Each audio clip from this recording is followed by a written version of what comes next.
Alright, let's talk a little bit about why the first generation CTS-V differentials tend to fail.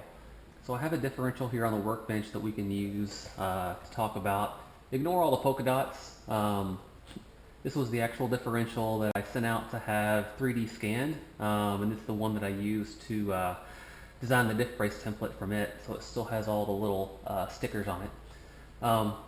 But the first thing that we need to talk about is what is happening to the differential every time you accelerate the car.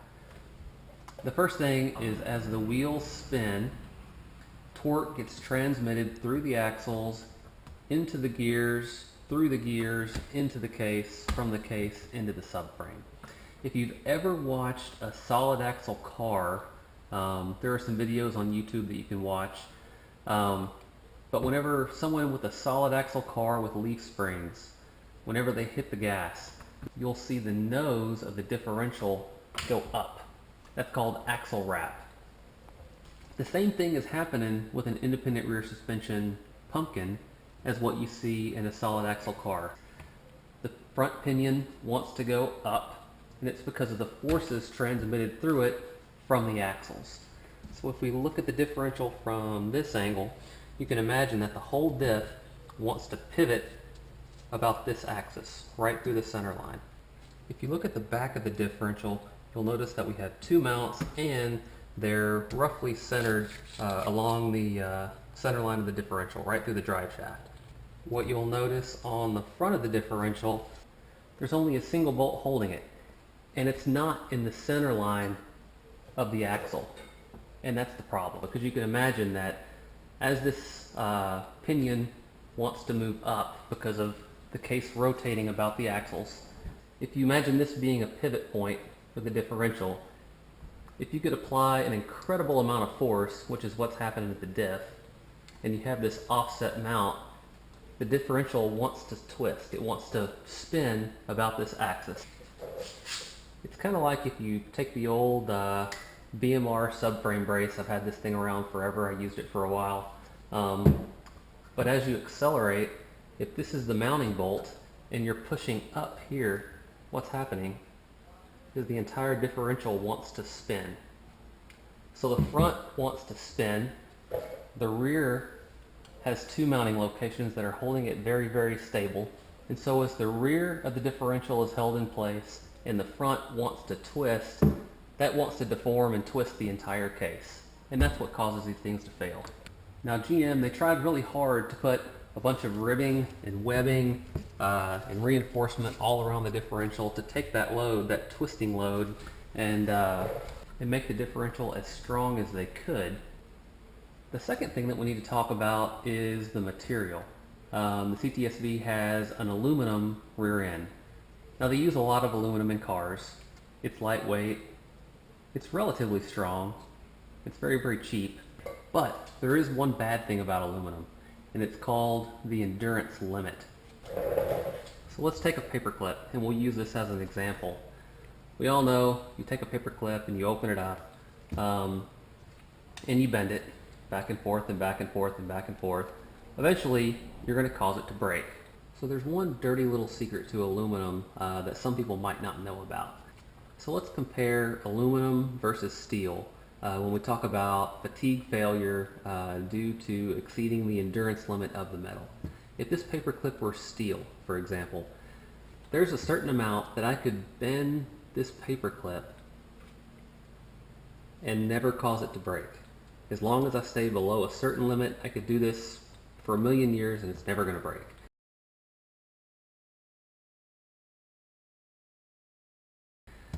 The problem with aluminum is that it doesn't have an endurance limit. In other words, it doesn't matter how little you flex the aluminum. If you do it enough times, you're eventually going to cause it to fail.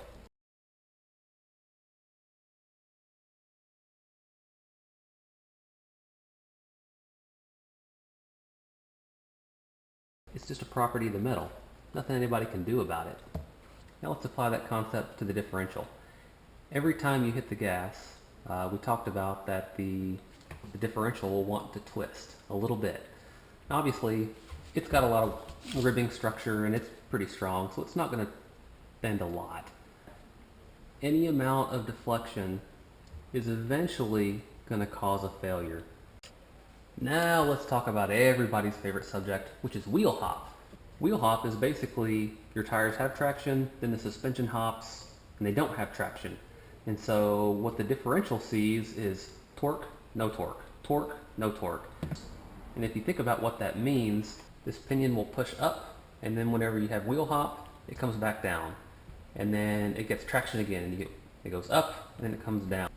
And so you're cycling the pinion up and down every single time you feel that wheel hop. Now let's talk about the front bushing. Ideally, the bushing would absorb that torque, slow down the rotation, and reduce shock loading in the differential. The problem is, because the bushing is so soft, it just allows wheel hop to happen. Actually, I think it might even encourage it. Creative Steel and a few other companies have more solid diff bushings.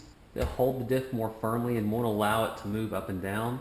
I think that's a really good thing. I recommend it to anybody. So what you normally see when these diffs fail is either this pinion flange comes in half, or sometimes just the entire pinion flange will break off the differential all the way around. Usually it kind of starts over here somewhere. This section of the differential is pretty beefy, so it usually comes up around here. Now, once this comes apart, you still have the axles driving this pinion up. So the pinion gear set is going to come exploding out of the diff case. As it goes up, all this material has to go somewhere. If you'll notice, the side of the differential compared to the top of the differential, there's a lot less structure here. And so what you usually wind up with is some sort of a failure that comes up and then comes back down, but it kind of follows these lines. It really just depends on where the crack starts first. And speaking of cracks, it's pretty common that if you're going to build a high horsepower engine, when you tear the block down, one of the things you do is you deburr the block. And the reason you do this is all of this casting flash that's on an engine block, those are stress risers. They can cause a crack to happen. Once a crack starts, it's never going to stop. Eventually, it's going to cause the engine to fail. If you look at the CTS-V differential, one thing you'll notice is there's a lot of casting flash. It's everywhere. And all this casting flash is what's called a stress riser. A stress riser is a place where a crack wants to start. Now the ultimate solution would be to take this differential and, either have it sandblasted or get in here with the Dremel tool and sand all of this casting flash down, reduce all of these stress risers. If there is a location where a crack is going to form because of one of these stress risers, you could get rid of that. So that's it. What did we talk about? Number one, the differential wants to twist because it's only supported by one mounting location. Number two, the differential is aluminum, and aluminum has no endurance limit. Number three, get rid of this crappy bushing. It just causes wheel hop. And finally, if you were really serious about it, you would come in here and take away all these stress risers. I've never seen anybody do that, but that would definitely help the differential.